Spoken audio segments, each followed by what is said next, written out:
नमस्कार, आप देख रहे हैं हमारा खास बुलेटिन देवभूमि। आपके साथ मैं हूं ऋतु तिवारी पोखरियाल।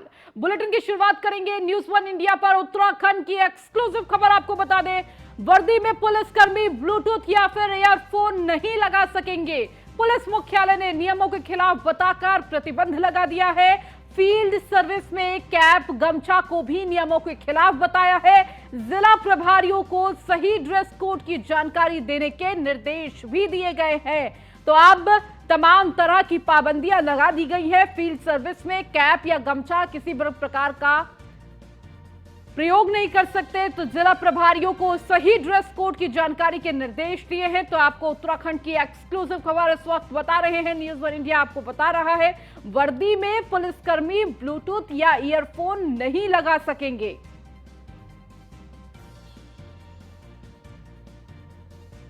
तो पुलिस मुख्यालय ने नियमों के खिलाफ बताकर और ज्यादा जानकारी के साथ हमारे विशेष संवाददाता सुदीप जैन हमारे साथ जुड़ चुके हैं। सुदीप, अब पुलिस कर्मियों के लिए नए दिशा निर्देश जारी हुए हैं। किसी भी तरह का ब्लूटूथ या ईयरफोन आप नहीं लगा सकते हैं। पुलिस वर्दी के दौरान गमछा और किसी तरह का हैट नहीं लगा सकते हैं। और क्या कुछ इन नियमों के तहत क्या निर्देश दिए गए हैं? जी देखिए, पुलिस एक अनुशासित बल है और वर्दीधारी ये फोर्स है, तो इसकी वर्दी का एक अपना प्रोटोकॉल है। कौन से जूते अनुमन्य हैं, कौन सी बेल्ट अनुमन्य है, कौन से स्टार बैच वर्दी का कलर, ये एक अनुमन्य व्यवस्था है। पर बीते दिनों जो सूचना पुलिस मुख्यालय के कार्मिक विभाग को आ रही थी कि कई लोग प्रोटोकॉल तोड़ रहे हैं। गले में ब्लूटूथ डालना, कान में ब्लूटूथ लगाना, ड्यूटी के दौरान जब आप ऑन ड्यूटी हैं गमछा पहनना और पुलिस मुख्यालय के अंदर ड्यूटी कैप पहनकर घूमना, ये नियम विरुद्ध है। इसकी एक नियमावली भी जारी है, तो इसका उल्लंघन हो रहा है। इसी के लिए निर्देश जारी हुए हैं कि अब जो बावर्दी दुरुस्त, जिसे हम कहते हैं पुलिस की भाषा में, तो बावर्दी दुरुस्त जवान हो, चाहे सब इंस्पेक्टर इंस्पेक्टर हो, वो नजर आए और जो प्रोटोकॉल है, जो नियम है, उसका पालन करें। इसीलिए कार्मिक से चिट्ठी जिलों को जारी हुई है। जी सुदीप, इसके साथ ही देखिए, तमाम तरह के ये नियम पहले से ही निर्धारित थे, लेकिन इसके बावजूद इस तरह की तस्वीर आती रही है कि किस तरह से नियमों का उल्लंघन किया जाता है और इसी को लेकर कहीं ना कहीं ये कार्रवाई की गई है और ये निर्देश सख्ती से पालन कराने को कहा गया है। जी, बताया वर्दी का एक तय प्रोटोकॉल है जिसका पालन को होना है। और तो और पुलिस महकमे में गर्मी की वर्दी किस दिनांक तक पहनी जानी है और सर्दी की वर्दी किस तारीख से पहननी है, ये भी निर्धारित है। भले उस दिन मौसम वैसा ना हो। तो जब जिस विभाग में इतनी व्यवस्था हो, क्योंकि एक अनुशासित बल है, ऐसे में वर्दी का प्रोटोकॉल तोड़ना नहीं। और पुलिस को यह भी जानकारी है कि वर्दी पहनने के बावजूद कई लोग अनुमन्य जूते न पहन के स्पोर्ट्स शू पहन रहे हैं, जो कि वर्दी के उल्लंघन के रूप में आता है। ठीक है सुदीप, बहुत बहुत शुक्रिया इस जानकारी को देने के लिए। आप लगातार हमारे साथ जुड़े रहिए और भी खबरों पर आपसे अपडेट लेंगे। यूट्यूब बॉबी कटारिया की मुश्किलें और बढ़ी हैं। बॉबी की अग्रिम जमानत याचिका खारिज कर दी गई है। देहरादून कोर्ट ने खारिज की है जमानत याचिका। अब कुर्की की कार्रवाई में जुटी है उत्तराखंड पुलिस। तो बॉबी पर पुलिस ने घोषित किया 25,000 का इनाम। देहरादून में बीच सड़क पर बॉबी कटारिया ने पी थी शराब। बॉबी कटारिया ने उत्तराखंड पुलिस को ललकारा था। देहरादून मसूरी मार्ग पर ट्रैफिक रुकवाकर शराब पीने और उत्तराखंड पुलिस को ललकारने के मामले में फरार चल रहे इनामी यूट्यूबर बॉबी कटारिया की अग्रिम जमानत देहरादून कोर्ट ने खारिज कर दी है। ऐसे में अब देहरादून पुलिस बॉबी कटारिया की गिरफ्तारी को तेज करने की दिशा में कुर्की की कार्रवाई में जुटी हुई है। तो बॉबी कटारिया के वकील ने देहरादून कोर्ट में अग्रिम जमानत याचिका लगाई थी, जो खारिज हो गई है। तो उत्तराखंड पुलिस बॉबी कटारिया की तलाश में उसके दिल्ली, हरियाणा और चंडीगढ़ जैसे कई ठिकानों पे दबिश दे चुकी है, लेकिन उसकी गिरफ्तारी नहीं हो सकी है। आपको बता दें, देहरादून पुलिस फरार चल रहे बॉबी कटारिया पर 25,000 का इनाम पहले ही घोषित कर चुकी है। अब कोर्ट में धारा 82-83 के तहत कुर्की की तैयारी चल रही है। पुलिस के अनुसार निर्धारित समय और दबिशों के बाद प्रक्रिया के तहत ही कुर्की के लिए वारंट लिया जाएगा। तो सोशल मीडिया पर एक वीडियो लगातार वायरल हो रहा था और इस वीडियो को जारी होते ही तमाम सवाल भी खड़े हुए और हमारे साथ विशेष संवाददाता सुदीप हमारे साथ जुड़े हुए हैं। सुदीप, बॉबी कटारिया को लेकर अब पुलिस अलर्ट हो गई है, जहां एक तरफ 25,000 का इनाम रखा गया है और वही बॉबी कटारिया अभी भी फरार चल रहा है और अब कुर्की की कार्रवाई की बात कही जा रही है। जी देखिए, बॉबी कटारिया शुरुआत से उत्तराखंड पुलिस की कार्रवाई को हल्के में ले रहा था। पुलिस ने पहले एनबीडब्ल्यू वारंट हासिल किया। एनबीडब्ल्यू वारंट हासिल करने के बाद जब वो फरार चला तो उसने सरेंडर होने की एप्लीकेशन डाली, पर वो सरेंडर कोर्ट में नहीं हुआ। हालांकि सरेंडर एप्लीकेशन पे थाना पुलिस से रिपोर्ट भी आई थी। इन सब के बीच अब उसके विरुद्ध कुर्की की कार्रवाई की तैयारी है, क्योंकि वो मिल नहीं रहा है। कुर्की उसको कहते हैं जो व्यक्ति जिस स्थान पर रहता हो उसकी संपत्तियां जो हैं उसको कुर्क करने की कार्रवाई कहते हैं, जिसके लिए उत्तराखंड पुलिस की टीमें हरियाणा, गुड़गांव व दिल्ली के आसपास हैं। इन सब के बीच एक जानकारी और भी है कि बॉबी कटारिया का एक वीडियो और वायरल हुआ था जिसमें वो फ्लाइट में लेट के सिगरेट पी रहा था। पहले बॉबी कटारिया ने कहा कि ये एक डमी प्लेन था, विदेश में वो शूटिंग कर रहे थे, पर ऐसा नहीं है। स्पाइस जेट ने भी इस मामले में, जो एक निजी कंपनी है एयरलाइन की स्पाइस जेट, उसने भी इस मामले में कार्रवाई करते हुए पहले इसी इनकी फ्लाइंग बैन की थी और अब इनके खिलाफ लुकआउट सर्कुलर भी जारी किया है। लुकआउट सर्कुलर उसे कहते हैं कि ऐसा व्यक्ति जिसके खिलाफ लुकआउट सर्कुलर जारी है और यदि वो एयरपोर्ट पर आता है तो सीआईएसएफ जो एयरपोर्ट की सुरक्षा देखती है वो ऐसे व्यक्ति को हिरासत में ले लेती है। तो यानी यूट्यूब पे, सोशल मीडिया में खुद को माफिया के तर्ज पे, बहुत बड़े आदमी के तर्ज पे, एक बहुत बड़े कलाकार के तौर पर पेश करने वाले बॉबी कटारिया की कानूनी रूप से अब दिक्कतें बहुत बढ़ने वाली हैं। बिल्कुल सुदीप, और देखिए मुश्किलें और बढ़ चुकी है। अभी अधिकारियों की तरफ से क्या कुछ जानकारी दी गई है सुदीप, क्योंकि अभी भी जो बॉबी कटारिया है वो पुलिस के हाथ से बाहर है, अभी भी तलाश की जा रही है। जी देखिए, मेरी इस मामले में एसएसपी देहरादून से भी बातचीत हुई थी। उनका कहना है कि पुलिस दर्ज मुकदमे के बाद जब कोई फरार चलता है उसका जो लीगल प्रोसीजर है उसे फॉलो कर रही है। इसी के तहत एनबीडब्ल्यू लिया गया है। कुर्की की कार्रवाई की तैयारी चल रही है। वो सरेंडर होना चाहता था पर सरेंडर होने नहीं आया, और यदि वो सरेंडर होने आता भी तो पुलिस उसे अरेस्ट करने की कोशिश करती, क्योंकि उसके विरुद्ध एनबीडब्ल्यू जारी है। तो पुलिस अब कुर्की की कार्रवाई की तरफ ही आगे बढ़ रही है। ठीक है सुदीप, आप लगातार हमारे साथ जुड़े रहिए और भी खबरों पर आपसे अपडेट लेंगे। बढ़ेंगे आगे। UK SSC paper leak case में एसटीएफ ने की है 33वीं गिरफ्तारी। तो पत्नी का सिलेक्शन करवाने वाले पीआरटी जवान अरेस्ट हुआ है। पीआरटी जवान संजय राणा चमोली से गिरफ्तार किया गया है। संजय के कब्जे से फोटोकॉपी मशीन, सीपीयू बरामद हुआ है। UK SSC paper leak case में एसटीएफ ने 33वीं ये गिरफ्तारी की है। यूके एसएससी में तैनात तत्कालीन पीआरटी जवान संजय राणा को उसके निवास स्थान भीमताल चमोली से गिरफ्तार किया गया है। संजय राणा ने पेपर लीक करके अपनी पत्नी का नौकरी में सिलेक्शन करवाना था। संजय राणा के कब्जे से फोटोकॉपी मशीन, सीपीयू बरामद हुआ है। गवाहों के बयान और टेक्निकल साक्ष्य के आधार पर संजय को अरेस्ट किया गया। एसटीएफ के अनुसार पेपर लीक मामले में पूर्व में गिरफ्तार पीआरडी कर्मचारी मनोज जोशी के साथ मिलकर अभियुक्त संजय राणा ने लखनऊ प्रिंटिंग प्रेस से लीक हुए पेपर की कॉपी और फोटोकॉपी पर अपने घर में पत्नी को दिया और इसके बाद प्रश्न पत्र हल कराकर परीक्षा परिणाम में पत्नी को चयनित कराया। मनोज जोशी के साथ मिलकर संजय राणा ने इस कारनामे के सभी साक्ष्य और सबूत एसटीएफ ने एकत्र कर लिए हैं। गिरफ्तार किया गया संजय राणा साल 2014 से अप्रैल 2022 तक उत्तराखंड अधीनस्थ सेवा चयन आयोग में पीआरडी जवान के रूप में नियुक्त था। और ज्यादा जानकारी के साथ लगातार हमारे विशेष संवाददाता सुदीप जैन हमारे साथ जुड़े हुए हैं। सुदीप, पीआरडी जवान के रूप में जो तैनात किया गया था उसकी गिरफ्तारी हुई है और देखिए अपनी पत्नी को सिलेक्शन कराने के लिए ये पूरी साजिश में वो भी शामिल था और लगातार देखिए एक के बाद एक खुलासे भी हो रहे हैं और गिरफ्तारियों का दौर अभी भी चल रहा है। जी बिल्कुल, देखिए यूकेएसएससी पेपर लीक में बहुत तेजी से कार्रवाई चल रही है और अभी थोड़ी देर पहले एसटीएफ में एक बैठक भी शुरू हुई है अभी तक की कार्रवाई के लिए, और सूत्र ये बता रहे हैं कि इस बैठक में अभी तक की हुई कार्रवाई की रिपोर्ट तैयार करके शासन को भेजी जाएगी और शासन में गृह विभाग इसकी स्टडी करेगा।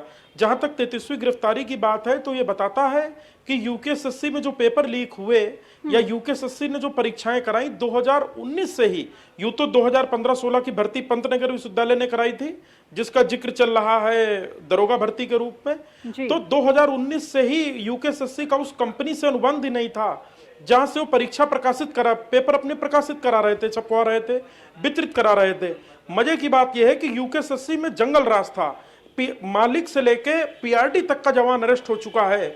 ये बताता है कि बिल्कुल जंगल राज जैसी स्थिति थी, जो जो चाहता था वो करा लेता था। इसी के रूप में पीआरडी जवान की गिरफ्तारी को देखा जा रहा है। सूत्र ये बता रहे हैं कि इस पूरी कार्रवाई में भी एसटीएफ को 2 और बड़े लोगों की तलाश है। इसमें से एक व्यक्ति विदेश भाग गया, ऐसी जानकारी है, और एक व्यक्ति के बारे में एसटीएफ मुंबई और आसपास की तलाश कर रही है कि शायद उस व्यक्ति की गिरफ्तारी हो जाए।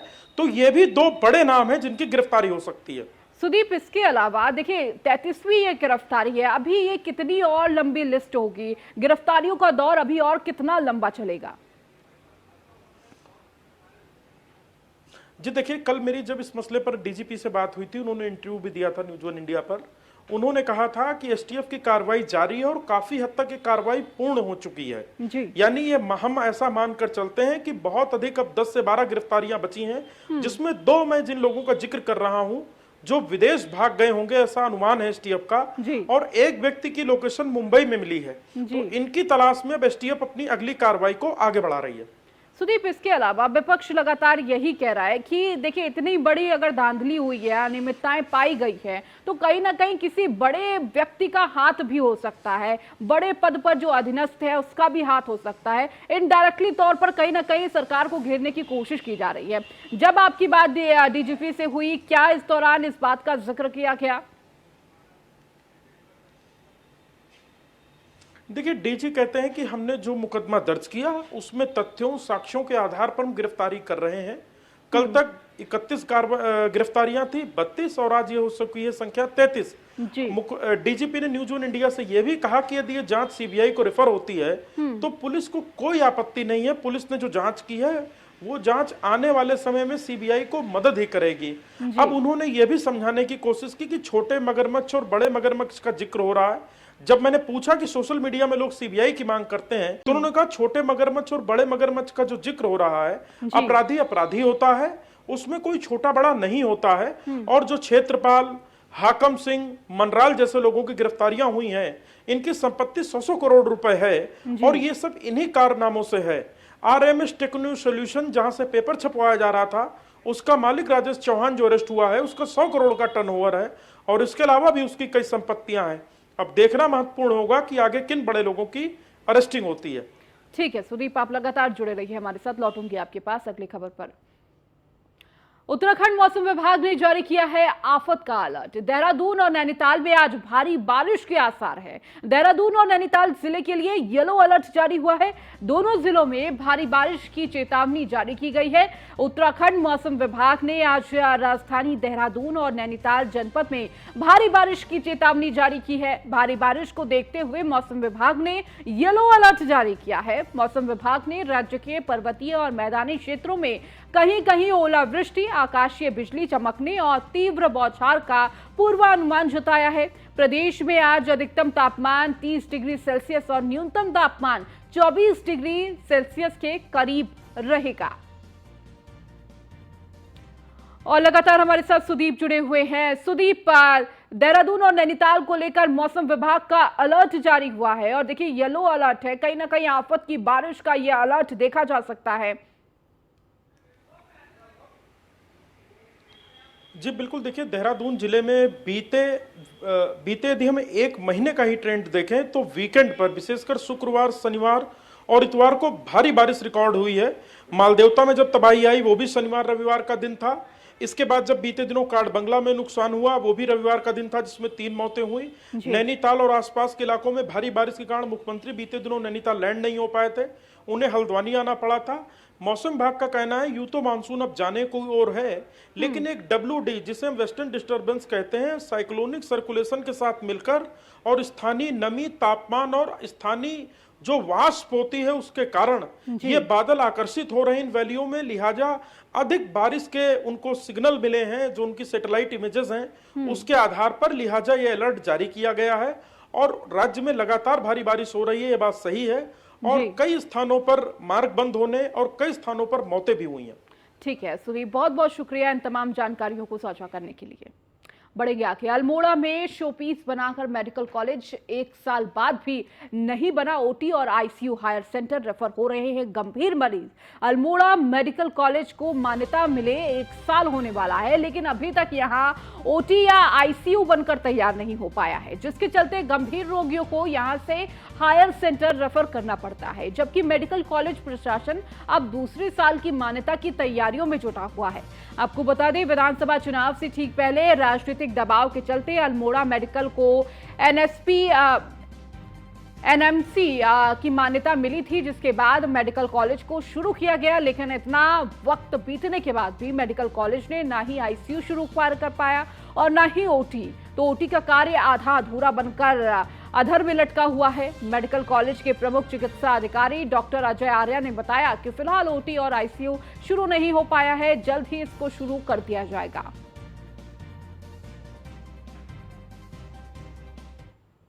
भ्रमण में देखा ही है कि ओटी हमारे पूरी तरह से निर्मित नहीं है, जिस वजह से हमारे ओटी और आईसीयू नहीं शुरू हो पा रहे।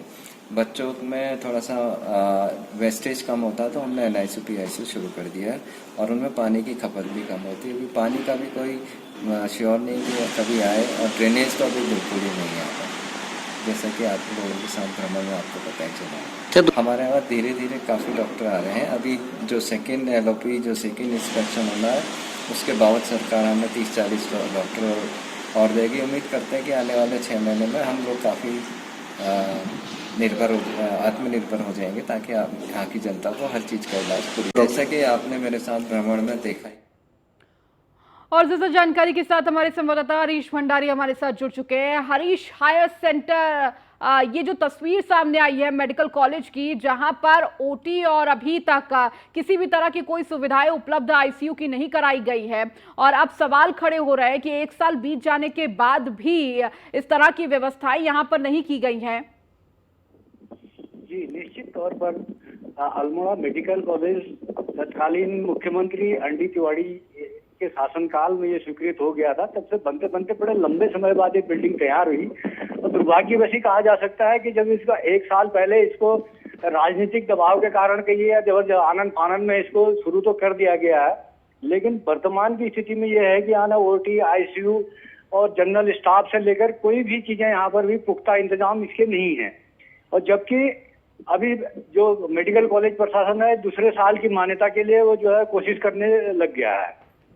जी हरीश, सवाल तो यही खड़े हो रहे हैं। देखिए, 1 साल बीत गया है मान्यता मिले हुए भी, तब भी इस तरह की व्यवस्था है। अब दूसरे साल के लिए भी तैयारी हो रही है। अधिकारियों की तरफ से क्या कुछ कहा जा रहा है, या मेडिकल प्रशासन की तरफ से क्या कुछ कहा जा रहा है इस पूरे मामले को लेकर? जी, निश्चित तौर पर मेडिकल कॉलेज के जो स्टाफ है, प्रधानाचार्य है, जो वहाँ का प्रशासनिक अमला है, उनका ये कहना है कि लगातार हम जो है इसके बारे में पत्राचार करते रह रहे हैं और कर रखे हैं, मांग कर रखी है हमने, सब कुछ कर रखी है। उसके बावजूद भी हम ये देख रहे हैं कि पिछले जब से मेडिकल कॉलेज शुरू हुआ है तब से लेकर अभी तक मांग ही की जा रही है, लेकिन पूरा नहीं हो पा रहा है। ठीक है हरीश, बहुत बहुत शुक्रिया इस जानकारी को देने के लिए।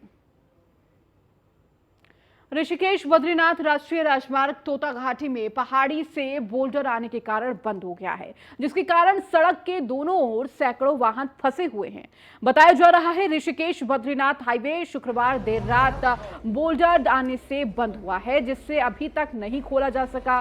पिछले 3 दिनों से NH58 ऋषिकेश से देवप्रयाग के बीच 82 तोता घाटी और साखनी धारा जैसे 15 जगहों पर बोल्डर आने से बंद हो रहा है। जिस जगहों पर बोल्डर कम होते हैं उन्हें तो लोक निर्माण जल्दी हटा देता है, लेकिन तोता घाटी और 82 के समीप बड़े बड़े बोल्डर के कारण मार्ग घंटों तक बंद रहा है। लोक निर्माण विभाग का कहना है कि उनकी टीम जेसीबी के माध्यम से मार्ग को खोलने का प्रयास कर रही है।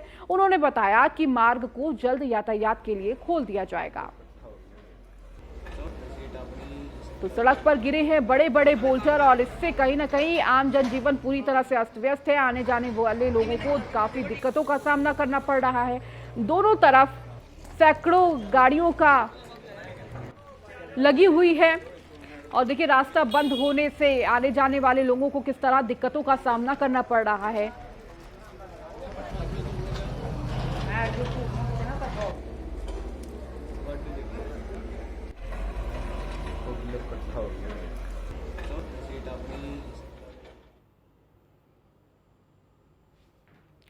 उत्तराखंड में बढ़ रही साइबर ठगी के प्रति अब पुलिस जनता को जागरूक करने की बात कहती हुई नजर आई।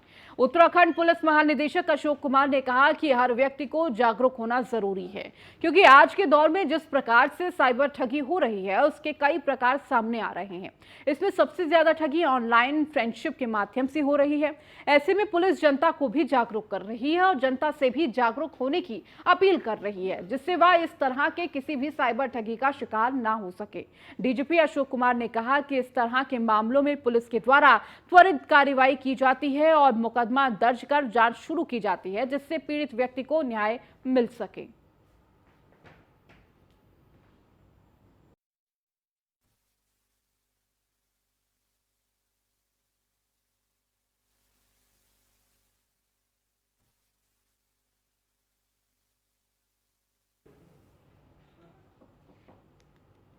पूर्व सांसद तरुण विजय द्वारा लिखित पुस्तक डॉक्टर श्यामा प्रसाद मुखर्जी के फोटो फीचर वाली जीविका को खूब सराहना मिल रही है। इस किताब में डॉक्टर मुखर्जी के जन्म से लेकर अंतिम संस्कार तक के दुर्लभ फोटोज का संग्रह है। इस पुस्तक का लोकार्पण पीएम नरेंद्र मोदी ने अपने आवास पर किया था।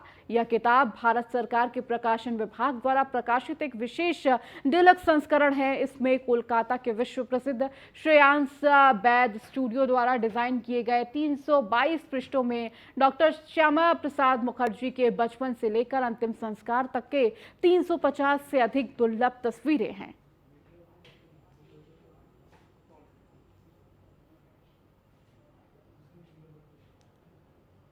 अल्मोड़ा के ऐतिहासिक नंदा देवी मेले में शनिवार सुबह मां नंदा सुनंदा की मूर्ति निर्माण के लिए पूरे विधि विधान के साथ कर्नाटक खोला से गदली वृक्षकों की पूजा अर्चना के बाद अल्मोड़ा नगर में शोभा यात्रा निकाली गई।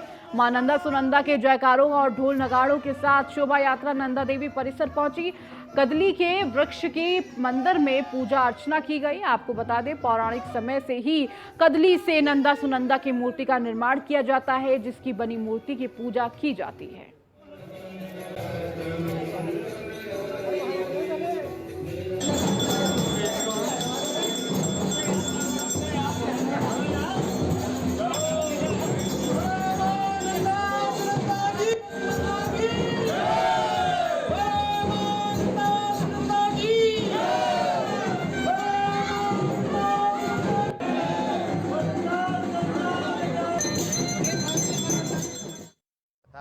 आज मां नंदा सुनंदा की मूर्ति की अब स्थापना होगी। उसके निर्माण के लिए कदली वृक्ष को ले जाया जाएगा और ये अपना ऐतिहासिक महत्व है। और नंदा देवी हमारे सभ्यता और संस्कृति की प्रतीक भी है। मां नंदा सुनंदा का जो ये कार्यक्रम है और इसे लोग बहुत धार्मिक आस्था से मनाते हैं। और आज पूरे प्रदेश में जगह जगह मां नंदा सुनंदा के झांकियाँ प्रस्तुत होती हैं, पूरा डोला निकलता है। और आज पूरा प्रदेश, क्योंकि ये प्रदेश का एक बहुत बड़ा महोत्सव जो आज ये पूजन अभी इसका कल इसकी पूजन किया था, आज इनका वृक्ष लेके आज इनका इसमें मूर्ति की स्थापना इसकी होगी, बनेगी। रात को इसका पूजन होगा। इसी नंदा और सुनंदा की मूर्तियां 2 बनेंगी। जो आज ये पूजन अभी उत्तराखंड विधानसभा में बैकडोर नियुक्तियों के मामले में विरोध तेज हो गया है। पूर्व विधानसभा अध्यक्ष व वर्तमान मंत्री प्रेमचंद अग्रवाल का विरोध बढ़ गया है। शुक्रवार को ऋषिकेश में उत्तराखंड जन एकता पार्टी के नेता कनक धनई ने मंत्री प्रेमचंद अग्रवाल के खिलाफ मोर्चा खोल दिया। कनक धनई अपने समर्थकों के साथ कैबिनेट मंत्री प्रेमचंद अग्रवाल के शहर के हरिद्वार रोड स्थित निजी आवास का घेराव करने के लिए पहुंचे। इस दौरान पहले से ही उन्हें रोकने के लिए चप्पे चप्पे पर तैनात पुलिस बल को वह चकमा देकर मंत्री प्रेमचंद के आवास तक पहुंच गए। इसकी भनक पुलिस को लगी तो तमाम पुलिसकर्मियों के हाथ पांव फूल गए। आनंद फानन में पुलिसकर्मी मंत्री के आवास पहुंचे और जिसके बाद कनक समेत 8 समर्थकों को हिरासत में लेकर पुलिस टीम आईडीपीएल चौकी ले गई, जहां आईपीसी की धारा 151 में मामला दर्ज कर उन्हें एसडीएम कोर्ट में पेश किया गया। ये विधानसभा अध्यक्ष जी द्वारा जो 75 नियुक्तियां हुई थी उसके विरोध में हमने आज यहाँ पे धरना करना चाहा। उसी के विरोध में पुलिस के द्वारा ये कार्रवाई की गई।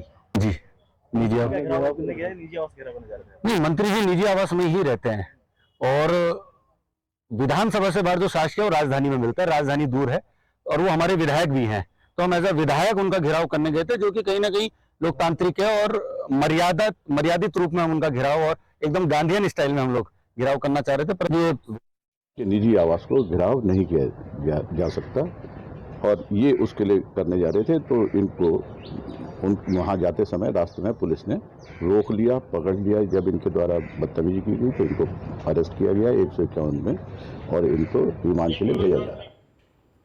चलिए, देवभूमि में फिलहाल इतना ही। बने रहिए न्यूज़ 1 इंडिया के साथ।